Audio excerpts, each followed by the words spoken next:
आज निघालो होतो बाहेरगावी जायला. असं कुठे तर आज माझ्या नणंदच्या घरी वास्तुशांती होती उद्याला, तर आजच पॅकिंग वगैरे चालली होती. छान सकाळी सकाळी कपडे वगैरे काढून ठेवले. पॅकिंग करायची बाकीच होती. पहिले नाश्त्याला पोहे बनवले, कारण पहिले पेटपूजा नंतर सर्व काही असते. खाल्ल्याशिवाय तर काहीच कामं करू वाटत नाही. असं छान पोहे वगैरे करून घेते आणि लगेचच टिफिनसाठी मटकीची भाजी बनवली होती, कारण अद्वीच्या पप्पाला टिफिन वगैरे द्यायचा होता आणि आम्हाला संध्याकाळची ट्रेन होती. आणि असे चपाती वगैरे करून घेतले छान.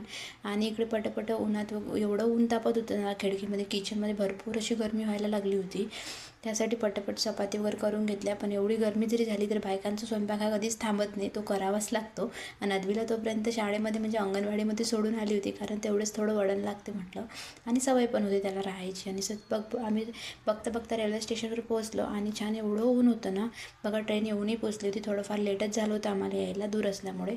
आणि असं आम्ही ट्रेनमध्ये म्हणून असं गाडी पण आणली सोबत, त्याला काहीतरी एंटरटेन म्हणायला आणावं लागते. असा होता आमचा दिवस. चलो बाय, भेटूया नेक्स्ट ब्लॉगमध्ये.